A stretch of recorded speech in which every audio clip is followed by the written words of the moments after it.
अस्सलामुअलैकुम, मैं हूं अहमद सईद और आप देख रहे हैं YouTube channel English with Saeed. तो पिछली वीडियोस में जिस तरह हमने प्रोनाउन और उसकी टाइप के बारे में बात की थी, तो आज का हमारा टॉपिक है वर्ब के वर्ब क्या होते हैं। देखिए, 8-10 मिनट की वीडियो में हम इंग्लिश को नहीं सीख सकते, इसके लिए हमें वक्त चाहिए होता है। लेकिन कुछ बेसिक रूल ऐसे हैं जिनको हम सीख कर या जिनको हम याद करके काफ़ी हद तक हमें अंग्रेज़ी ज़ुबान सीखने में मदद मिलती है। तो आज हम इसी की कोशिश करते हैं। तो वर्ब क्या होते हैं? अगर हम वर्ब की डेफिनेशन की बात करें तो हम इसके बारे में कह सकते हैं, ए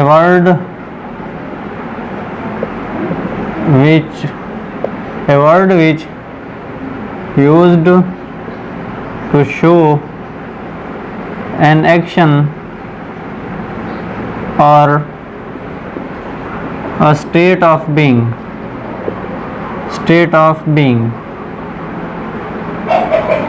a word which used to show an action or state of being के वो वर्ड जो शो करता है किसको, किसी एक्शन को शो करता है या हमारे पास स्टेट ऑफ बीइंग को शो करता है, उसे हम वर्ब कहते हैं। या दूसरे अल्फाज में हम इसको ये भी कह सकते हैं कि verb is A main part of sentences और verb is a main part of sentence that expresses an action or state of being is called verb। तो इसमें हमारे पास दो चीज़ें आ जाती हैं, एक हमारे पास एक्शन आ जाता है और दूसरा हमारे पास क्या आ जाता है, स्टेट ऑफ बीइंग। अगर इसकी हम एग्जांपल लें तो इसमें हमारे पास वर्ब की एग्जांपल कौन सी हैं? गो है, ये हमारे पास वर्ब हो गया। हमारे पास स्लीप, ये भी हमारे पास वर्ब है। राइट हो गया हमारे पास, ये भी हमारे पास वर्ब है। इसी तरह लाफ हो गया। ये सारे हमारे पास क्या हैं, वर्ब हैं, जो कि मैंने एग्जांपल के तौर पर इधर लिखे हैं। फिर मैंने कहा कि इसमें एक्शन आ जाता है और स्टेट ऑफ बीइंग आ जाती है। किस तरह? मैं इधर एक सिंपल सेंटेंस लिखता हूँ कि he is writing a story. He is writing a story कि वो एक स्टोरी लिख रहा है, कहानी लिख रहा है। तो अब इस वर्ड से हमें एक्शन शो हो रहा है, एक हमें अमल का पता चलता है, एक एक्शन का पता चलता है। तो इसको हम क्या कह सकते हैं? इसको हम एक्शन वर्ड कह सकते हैं। इसको हम एक्शन वर्ड कह सकते हैं। अगर मैं एक दूसरा इसका सेंटेंस लिखूं कि आई एम, या मैं इसी को लिख देता हूँ कि ही इज़ हैप्पी, वो खुश है। अब इसमें क्या हमें कोई एक्शन नज़र आ रहा है? ही इज़ हैप्पी, इसमें कोई एक्शन नज़र आ रहा है? नहीं, एक्शन नज़र नहीं आ रहा, बल्कि इससे हमें एक स्टेट का पता चल रहा है, एक हालत का पता चल रहा है। स्टेट का पता चल रहा है, हालत का पता चल रहा है। तो इसको अब हम इधर स्टेटिव वर्ब कह सकते हैं, स्टेटिव वर्ब कह सकते हैं। एक्शन था राइटिंग और स्टेट ऑफ बीइंग का जो पता दिया हमें इज़ ने, ही इज़ हैप्पी कि वो क्या है, वो खुश है। डेफिनेशन, वो वर्ड जो कि शो करता है एक्शन को या स्टेट ऑफ बीइंग को वर्ब कहलाता है। उसकी एग्जांपल्स हैं और ये इसको मैंने सेंटेंस में यूज़ किया है। अब हम बात करते हैं इसकी टाइप्स के बारे में कि वर्ब की टाइप्स कौन सी हैं। पहली वर्ब की टाइप है ट्रांजिटिव वर्ब। ट्रांजिटिव वर्ब को हम पहले लिखते हैं कि ये क्या होता है, इसकी डेफिनेशन क्या है और ये इस्तेमाल कहाँ होता है और इसकी एग्जांपल्स कौन सी हैं। पहला है हमारे पास transitive verb. Transitive verb, transitive verb is a verb. Transitive verb is a verb which need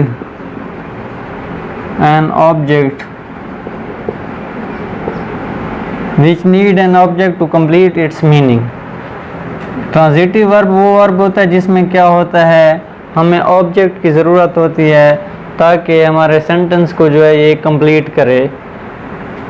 और फिर क्या होता है कि इस वर्ब की जो है वो ट्रांजिशन होती है, ट्रांजिटिव वर्ब की ट्रांजिशन होती है, या दूसरे अल्फाज में हम ये भी कह सकते हैं कि ये पास्ड होता है किसकी तरफ, through the object, through the object ये हमारे पास पास होता है। ऑब्जेक्ट की ज़रूरत होती है इसकी ट्रांजिशन, या ये पास होता है थ्रू द ऑब्जेक्ट। किस तरह, अब इसकी हमें एग्जांपल से समझ आएगी। जिस तरह मैं लिखता हूँ कि we built a house, we built a house, कि हमने एक घर बनाया। ये बिल्ट हमारे पास क्या हो गया, ये हमारे पास वर्ब हो गया। वर्ब क्या होता है, काम होता है, एक अमल होता है, और अमल वो कौन कर रहा होता है, वो हमारे पास सब्जेक्ट कर रहा होता है। सब्जेक्ट, सब्जेक्ट क्या होता है, सब्जेक्ट को हम कह सकते हैं कि subject is a doer of the action, काम करने वाला, जिसको गालिबन फ़ाइल कहते हैं। अच्छा, ये जो काम है ये किस पर हो रहा है, ये ऑब्जेक्ट पर हो रहा है। अच्छा, ये ऑब्जेक्ट क्या होता है हमारे पास, ऑब्जेक्ट हमारे पास होता है receiver of the action, receiver of the action, के जो उस एक्शन को रिसीव कर रहा होता है, ये एक्शन है। बिल्ट वर्ब, एक काम कौन कर रहा है, सब्जेक्ट कर रहा है। अच्छा, ये काम हो किस पर रहा है, ये काम हो रहा है ऑब्जेक्ट पर। इस वर्ब की ट्रांजिशन हो रही है थ्रू द ऑब्जेक्ट, जिस तरह मैंने ऊपर कहा। या हम ये भी कह सकते हैं कि verb which pass through the object is called transitive. अब इस वर्ब को हम ट्रांजिटिव वर्ब कह सकते हैं, ट्रांजिटिव वर्ब, ये हमारे पास हो गया। अगर दूसरी मैं इसकी एग्जांपल लिखूं, मैं लिख सकता हूं कि she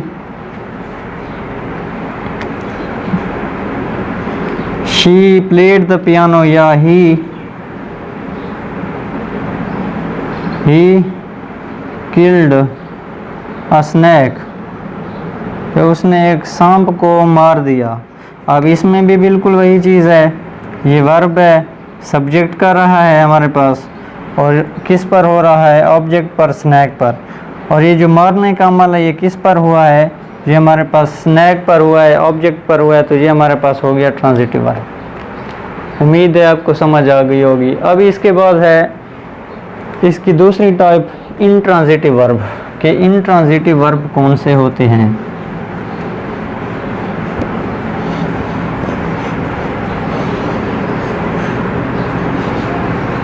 intransitive verb,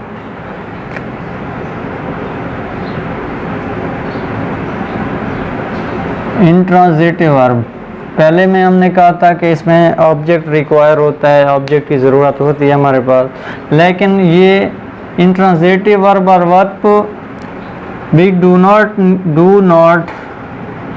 need any object, जिसमें किसी ऑब्जेक्ट की हमें ज़रूरत नहीं पड़ती, लेकिन हम ऑब्जेक्ट यूज़ कर सकते हैं। ऑब्जेक्ट की ज़रूरत नहीं पड़ सकती, लेकिन हम यूज़ कर सकते हैं। किस तरह, एग्जाम्पल की मदद से समझ आएगी। ही laughed, he laughed, they jumped, he, या हम इसको शी भी कह सकते हैं, शी स्लीप्स। ये देखिए अब इसमें इसका मफहूम पूरा हो रहा है विदाउट ऑब्जेक्ट। ही लाफ्ड, वो हंसा, दे जम्प्ड, उन्होंने छलांग लगाई, शी स्लीप्स, वो सोती है। अब इसका जो है वो ऑब्जेक्ट के बगैर मफहूम पूरा हो सकता है, मीनिंग पूरा हो सकता है, लेकिन मैंने कहा कि हम यूज़ कर सकते हैं। किस तरह, ऑब्जेक्ट हम यूज़ कर सकते हैं। ही लाफ्ड, आगे मैं इसके लिख देता हूँ at the joke, he laughed at the joke, कि वो जोक पर हंसा। अगर इस पार्ट को मैं निकालूँ, ये इसका ऑब्जेक्ट है, इस पार्ट को मैं निकालूँ तो फिर भी इसका मीनिंग जो है अपने आप में कंप्लीट है इस जगह तक, लेकिन मैं पहले जैसा कि मैंने कहा कि हम यूज़ कर सकते हैं। अब दे जम्प्ड ओवर द वॉल, उन्होंने दीवार के ऊपर छलांग लगाई। शी स्लीप्स एट नाइट, वो रात को सोती है, ये हमारे पास इंट्रांजिटिव वर्ब। अब हमारे पास हैं लिंकिंग वर्ब।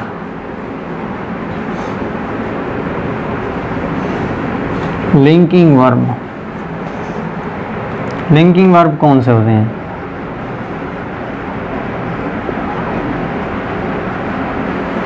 इसके बारे में हम कह सकते हैं कि linking verb are those verbs verb which connect subject to the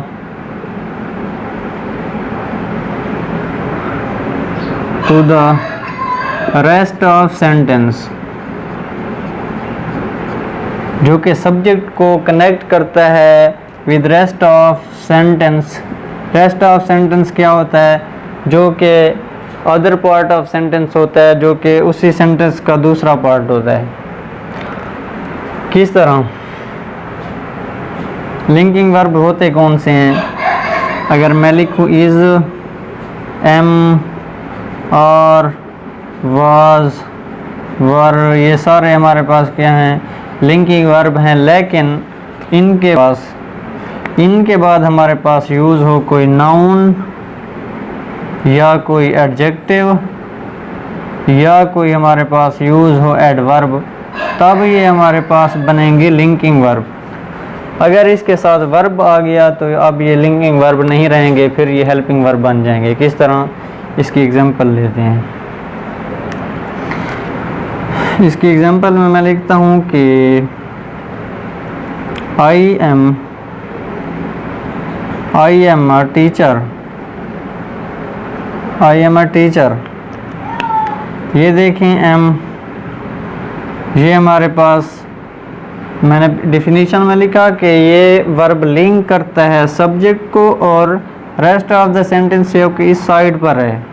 अगर हम इसको निकाल लें तो आई अ टीचर जो कि कंप्लीट सेंटेंस नहीं है, तो ये सिर्फ लिंक करता है, मतलब कि जोड़ता है, इसका काम जोड़ना है।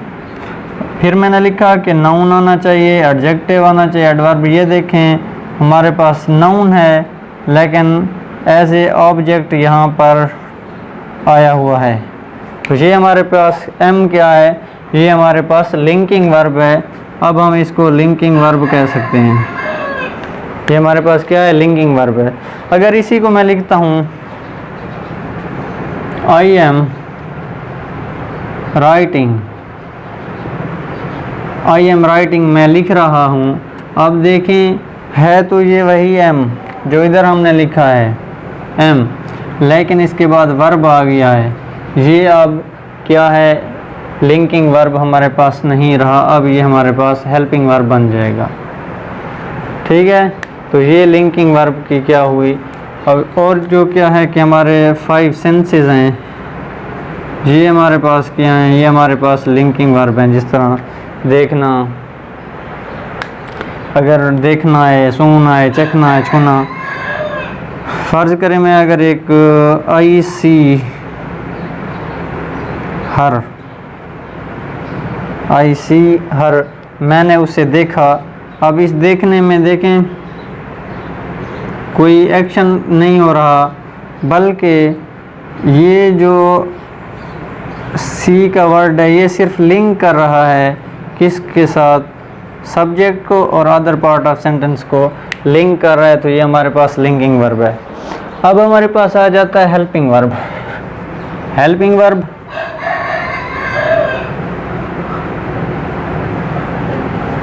पहले हमने बात की वर्ब की कि वर्ब क्या होता है, कि वो वर्ड होता है जो कि क्या शो करता है? एक्शन और स्टेट ऑफ बीइंग, या दूसरे अल्फाज में a verb is A word which expresses N action और state of being.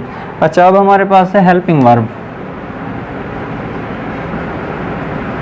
Helping verb या इसको हम ऑक्सिलरी वर्ब भी कहते हैं, एक ही बात है। ऑक्सिलरी वर्ब ये होते क्या हैं? इसकी डिफिनीशन हम कह सकते हैं कि a verb which help to make tense and mood of verb in other mood of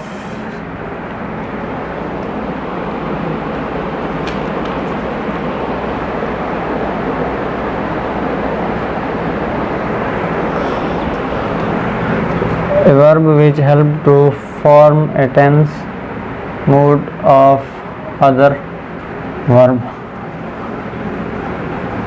अच्छा, इसके बारे में हम कह सकते हैं कि a verb is a word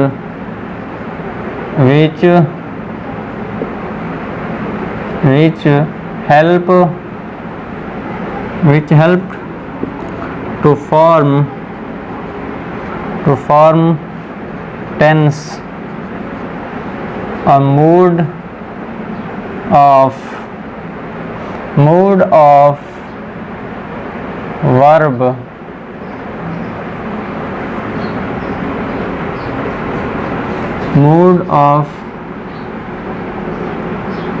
other verb a verb which help to form tense mood of other verb।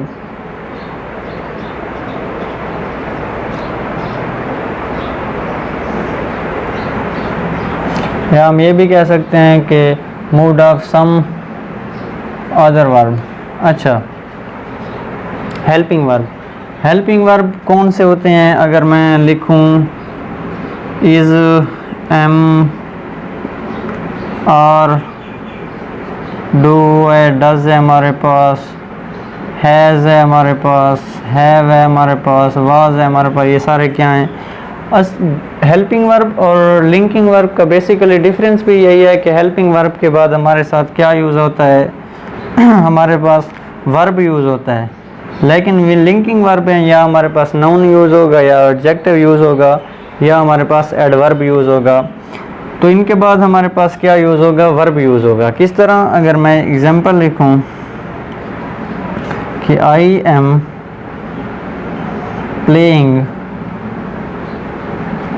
Playing cricket जो कि मुझे बहुत पसंद है। आई एम प्लेइंग क्रिकेट, मैं क्रिकेट खेल रहा हूँ। तो ये देखें एम, इसके बाद हमारे पास वर्ब यूज़ हुआ है और इस वर्ब को हम क्या कहेंगे? इस वर्ब को हम मेन वर्ब कहते हैं। और ये हमारे पास अब लिंकिंग वर्ब नहीं रहा बल्कि हेल्पिंग वर्ब और ऑक्सिलरी वर्ब बन गया। क्योंकि इसके बाद हमारे पास मेन वर्ब आ गया है। और अगर हम इसको कंबाइन देखें,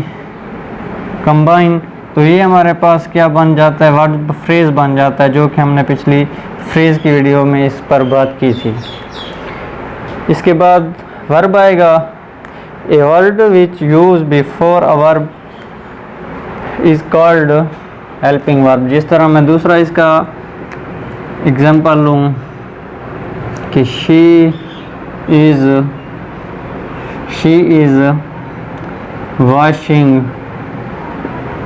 वॉशिंग द डिशेज़। तो ये हमारे पास क्या हो गया? ये हमारे पास इज़ क्या हो गया? ये हमारे पास हेल्पिंग वर्ब या ऑक्सिलरी वर्ब, क्योंकि इसके बाद मेन वर्ब यूज़ हुआ है। ये हमारे पास अब क्या हुआ है? हेल्पिंग वर्ब बन गया है। उम्मीद है आपको इसकी समझ आ गई होगी। अब अगर हम हेल्पिंग वर्ब या ऑक्सिलरी वर्ब को फर्दर एक्सप्लेन करें या डिस्क्राइब करें तो फिर इसकी दो कैटेगरीज हमारे पास बन जाती हैं। किस तरह? एक तो हमारे पास आ जाती है प्राइमरी हेल्पिंग वर्ब और दूसरा हमारे पास आ जाती है, पहली आ जाती है प्राइमरी हेल्पिंग वर्ब और ऑक्सिलरी वर्ब और दूसरी आ जाती है मॉडल वर्ब की, मॉडल वर्ब्स। ये कौन से हैं? इज़ हो गया, एम हो गया, आर हो गया, हमारे पास वाज हो गया, वर हो गया।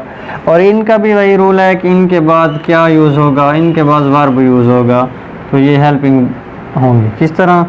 जिस तरह अभी मैंने लिखा है कि she is washing the dishes, she is washing the dishes, कि वो क्या बर्तन धो रही है। तो अब ये जो इज़ है हमारे पास, ये हमारे पास अब प्राइमरी हेल्पिंग वर्ब है, प्राइमरी हेल्पिंग वर्ब है जो कि यहाँ पर आया हुआ है।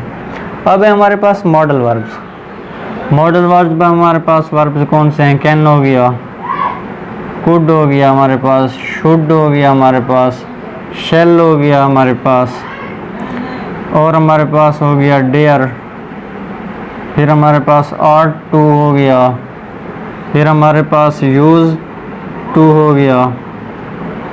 ये सारे हमारे पास क्या हैं? मॉडल वर्ब हैं। अब बात करते हैं यूजेस ऑफ मॉडल वर्ब्स के, मॉडल वर्ब के इस्तेमाल क्या हैं। Uses of modal verbs,